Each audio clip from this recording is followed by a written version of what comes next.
What up, what up, what up? It's Debatable Brother Hip Hop and Sports Podcast. You're now rocking with your boy, Mr. Sharp.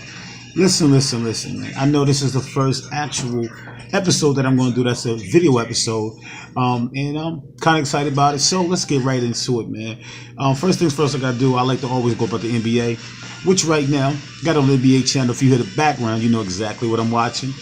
I do this every day. Can't help it. I wake up to the NBA. I go to sleep to the NBA. I wake up to the NBA, go to sleep to the NBA. Did watch a little bit of NFL, and I feel like Cam Newton gave the game away. Maybe the whole team gave the game away, but things could have went perfectly for them. They could have had the game in the bag. It just, some things didn't pan out the way that I expected, and I'm glad I didn't put any money down on it. We'll say this. That team could go back to the Super Bowl this year.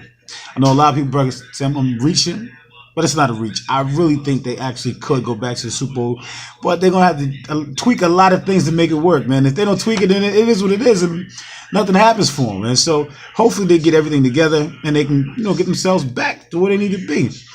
Now, a lot of people, who I know who like sports, especially the NBA coming up, most of them, think that this is probably the best offseason that we've seen for the NBA. I have to say I agree. I agree based on all the different trades that happened, also all the different signs that happened. Now, some of the money that was given to some of the players, I don't agree with.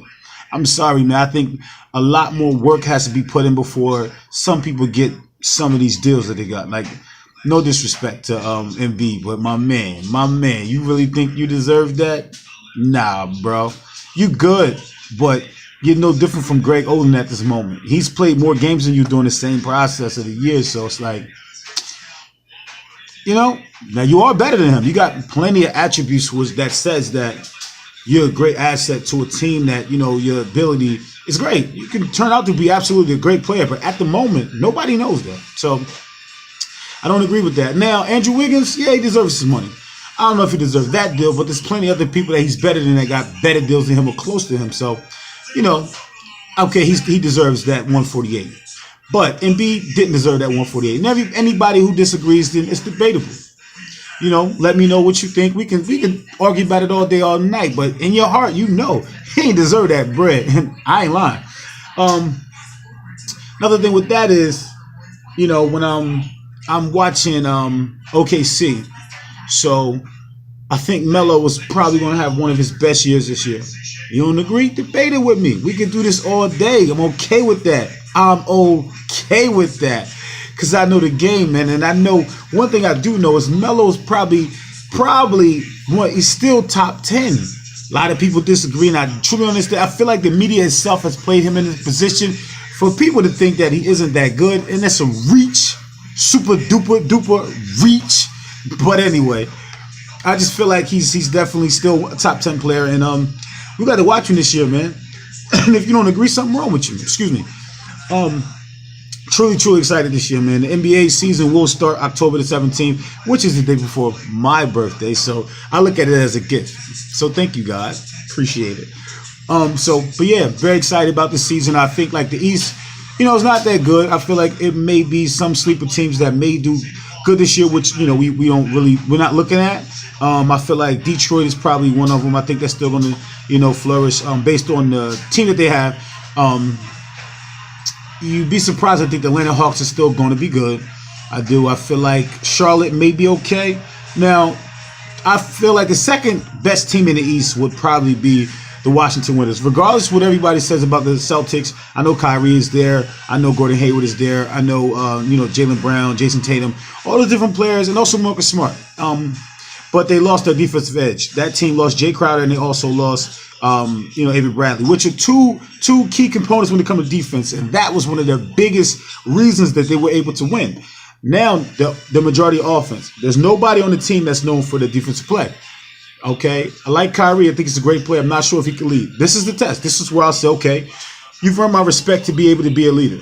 Okay? But, at the moment, I can't tell. And nobody can tell. Nobody really can tell if he's going to be able to flourish in the position that he's in. But we're going to have to watch. And I'm excited to watch it, man. I'm excited to watch it. I hope, everything works out for him. I understand that you want to have your own team. You want people to respect you as an individual, not live in LeBron's shadow as you may have been living in it. Bron could have played another year and stayed there and then left. And then it would have been all on you, which you could have done that process and still went to another championship, which would have really excelled your gameplay, and also, your resume. So I get it. So in a sense, I kind of think you were a little bit selfish, Kyrie. I do. I think you were a little bit selfish in your decision making, but as a man, I understand your decision making. I do. But we're gonna see. We're gonna see, and that's one of the biggest things about this year, y'all. I feel like there's so many different things tied up into this that the NBA is trying to make themselves better. Even with the All-Star thing, the All-Star thing that they're doing, I truly don't like it. I really don't like the All-Star, the way that they have the All-Star thing going. When they have it like the people are going to pick their team. I think that's whack. But on another sense, the West itself is just too they're lit, man. Like the West is crazy. Like it's just too many great players in the West right now for any team to feel like they're going to be able to do anything with the West. The West has the best players in the league right now. The West has the best players in the league. That's not even a debate. Everybody who knows basketball knows the West is crazy right now. And some of the players who are, every year All-Stars won't make it this year.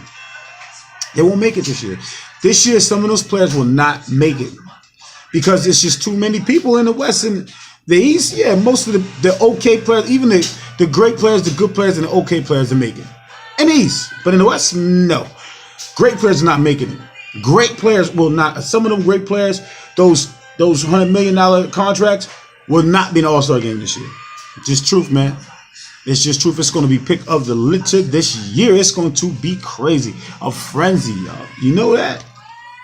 But anyway, I'm excited about it, man. So excited. I feel like this has to be. I hope everybody stays healthy because I want to see every game on Christmas. Everything, man. I can't wait for the 17th so we can watch these games, and especially OKC. I think they play on the 19th. OKC plays the Knicks.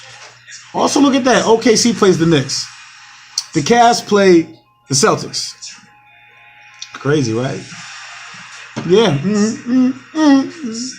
And I think the Rockets play the Clippers. If I'm not mistaken, I think the Rockets play the Clippers. Okay. Now, why is everybody who's traded to a different team play their old team the first game of the season? Now that seems kind of orchestrated. But the thing about that is a lot of those, the teams were already orchestrated to play those teams before it was even made. Before the schedule was even made. So it's like, I'm not sure. So I'm not going to say like it's rigged or nothing like that because, man, shit, tell you the truth, I don't care if it's rigged. I'm going to watch it religiously regardless, okay? So we're going to see what happens, man. Truly excited about it. And, let's see what's up with it. You know what I mean? Another thing. Like I said, I was watching the NFL, and I think Cam gave that game away, man, with panicking. I think he panicked too much today, and I'm pissed about it because they actually should. I had them beating the Eagles, but some kind of way those interceptions gave that game away, man. Them interceptions gave that game away, Cam. And you know what you was doing with that ball? You was reaching. You was reaching. You should have just maintained and kept giving it a handoff. Right now, y'all, I'm watching the Kings versus the Clippers. Kings versus the Clippers, 44 up. Now, the Clippers can't be too good anymore if they're tied during the whole game with the Kings. Kings is in the rebuild stage. Now they do got some good players this year. Kings actually got, Vince Carter, who's still okay. Especially out of his prime, about 37, 38. But, they got Zach Randolph. They drafted De'Aaron Fox, which I think is a great guard. He's actually going to be a superstar in this league. They also, got Buddy Hield, which is a great shooter still. He was a rookie last year, coming into his own, which I think he's gonna flourish soon enough this year. They also got George Hill. So great point guard, which De'Aaron Fox can learn from, and we can see how this goes, man. And I think it's time for us to, have these differences in the league and actually have a good draft class, because some of the draft classes of lately haven't been too good, but they haven't been too bad either. So I will say that. So I'm actually proud of the NBA and where it's going. I think for some years I wasn't really sure. I felt like when LeBron and Melo, when all of them leave, and Wade, and I'm not sure how it's going to be, man. I'm not sure how it's going to be. And that's one of the things that I've always, been afraid of. Like when Mike was leaving, I wasn't sure how it was going to be. But, Vince, AI, all those different people came. And it's been able to keep going. But, we're going to need some superstars, outstanding people to be able to, once LeBron and them leave, to be able to, hold the game up, So, that's where we at with it right now, man. Also, let me just, get into a little bit of hip hop with the people, man. Now, tell you the truth, don't have much to say about hip hop because everybody's dropping bullshit or they're not dropping at all. And that is the absolute truth. Listen, Cardi B, respect and love her hustle. I think she's very charismatic. I won't say talented because I don't really think that's a talent. But it is okay. She's talented. I think she's more of a personality than talent. I think she's funny. I think she's witty. I think she's confident. I think she's beautiful. I think she's probably a good person to be around and hang out with. I think a lot of great things about her. Now I'm getting, a little funk about, that, somebody else wrote the song. And I'm from the era where if you didn't write it, you don't get the credit. To me, I used to check the credits to see who wrote it. If I didn't see your name there, you're not getting that from me. So I hope that she actually did write it, but I'm hearing that she had a ghostwriter. And nowadays we truly, not we, I'll say they truly don't, like they don't want you to win on the Cal issue. But anyway, we truly don't get into the part of music where we care about the writing or, who produced the song. We care about how was it conveyed, when we listen to it. We care about the beat and all that kind of stuff. We don't actually hold the people accountable for actually writing lyrics now. And that's why I think Drake was able to flourish. Not saying he doesn't write his lyrics, but I'm saying the situation where it was exposed that he doesn't write his lyrics. Now, it's never been for certain that he doesn't write his lyrics, so we can't really go off of that. But I am saying that the fact that it's a concern is something that in hip-hop we truly don't really do. Now, in the golden days, you couldn't do that. If you didn't write your lyrics, man, there's no way in the world you'd be respected. Even if you were writing your lyrics, if you were lying, like perpetuating a story that wasn't true, oh man, you was fooled. Because people want to try you. They want to know if that's really who you say you are. But back to the point at hand, like I was trying to say, hip-hop doesn't really have anything or have anybody coming out with any good music as of lately. Now, I do know that the Wu-Tang Clan is working on an album at the moment that should be dropping in 2018, which I think is awesome. Can't think of anybody else. Also heard 50 Cent say he's working on music. Truly hoping that he actually does some good music and starts to change some of his concepts, because he's too old to still be talking about killing and robbing and all that hood shit. Like, you're not in the hood, man. You're on television on a regular basis. I love 50. Don't get it twisted at all. I love 50, man. I just want to hear his stories. I want to hear his upbringing stories. He seldomly goes into different things, but you hear it. Like, I hear him talk about his uncle, talk about his mother, talk about his grandmother, talk about his grandfather. I hear him say small things, but you could tell he has a deeper story than what he gives us. And, also I study astrology, so I understand a little bit. Now, him being a Cancer, and a male Cancer and born where he is in the decade of the month makes him a very private person.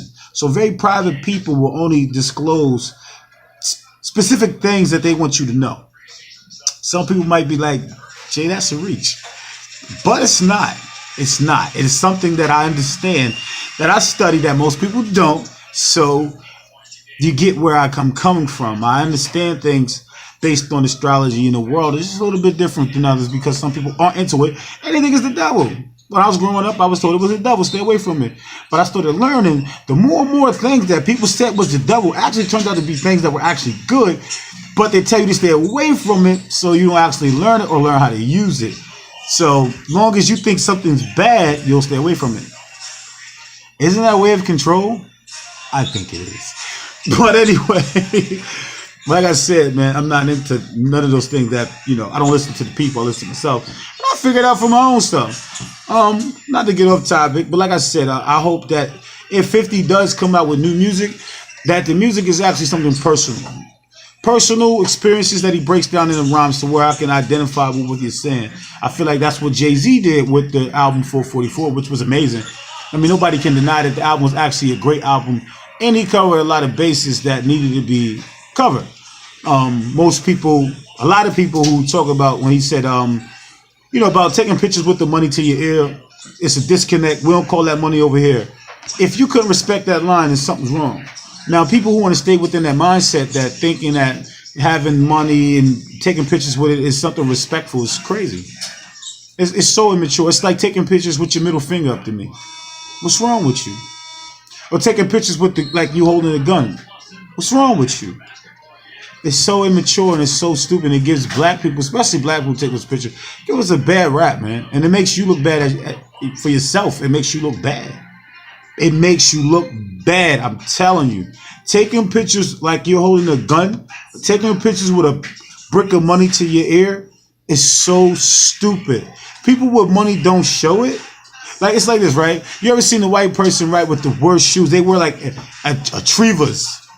You know what I'm saying? Like a Triva, whatever they are. Y'all know what I'm talking about. They wear a Triva sneakers with mom jeans from Walmart and in a t-shirt. But they'll have like $30,000 in their bank account. And they'll drive like a Prius, but they'll live in a $400,000 to $500,000 house. You see, it's about priorities, man. They'll have their priorities together, not worrying about what other people think about them based on the clothes that they wear or the car that they drive. Most black people, we care so much about the car that we drive, the clothes that we wear. We will spend money consistently on these different things to impress people who don't care. You ever think about that? We do things to impress people who do not care. Like, you want to look good for somebody who's not paying you no attention. Think about that. We buy these different things to keep up with the Joneses, right? But we don't even know who the Joneses are. Who are they? But you want to keep up. That's the problem right there. And that's the problem with black people as a whole. We care about looking good more than actually being good. We don't got to be good in life as long as we look good and people think that we're good. Giving this false impression of something of ourselves, like, this is my life, this is where I am, this is how things are. And it's a reach. Your whole life is a reach. Everything about you is a reach. It's a whole reach. Because you know that's not who you are. You know that's not how you feel. You know that you want your life to be a certain kind of way, but you're so afraid of actually living that life. So you choose to abide by the different things you see on television, that you read on online, or you see on social media. And you correlate them different things to yourself. And you create your life based on all of that information. It's stupid. It's really stupid. But that's the way of the world, man. I really feel like social media has caused so much of a change and a shift in music and hip hop. I feel like that it's helped some, but it's hurt more than it's helped. We had like this paradigm that was shifted, I feel like, in 2005, and it's been where it is now since then. And I'm not sure that it'll ever make the transition back. Now, you see some glimpses when you get people like J. Cole or Kendrick Lamar or, the female rapper Raspity. Those different people give you hope, like, oh, this is possible. But it's so many dumb rappers and mumble rappers, and these labels are signing them just to get a single out of them, to get record plays and spins to make money off of them. Then poof, they're gone. Because it's not about the longevity, it's about right now. It's about what can I get out of you right now? What's hot about you right now? It's not about consistency, because if you look at Young M.A, what happened? She had a great single, but she wasn't able to follow up with that next record. Look at Designer. I never really liked it, but you see what happened, right? He had a great single that was, making moves in the industry. One of the biggest singles. Then he came up with Timmy Turner. It bit, but what happened? The dog put it down. It ain't continue it. And that's what I'm saying. Look at Dej Loaf. She's actually talented and has a different style, but I feel like not sure about that one either. You see? So if you listen to the music and you see how things change and nobody actually stays relevant or has longevity in the music anymore, then it's killing the culture of it. Now I can't say the culture will ever die, because hip hop is not just music. It's a culture. It's an attitude. It's the way that we dress. It's the way that we carry ourselves. Dying art doesn't really exist anymore, but it's graffiti, it's breakdancing, it's DJing. You don't see much of any of those things anymore because they feel like hip hop is turned into just the music side, and that's not really true.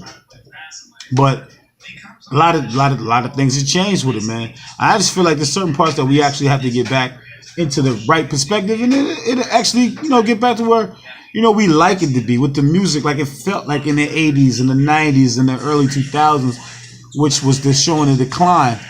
I haven't really been into it since then. I listen to a lot of old music, man. A lot of old rappers, a lot of old music that I'm still into. Compared to the stuff that comes out now, I don't really listen to it. Even the R&B, I think like a lot of up to date stuff. It isn't.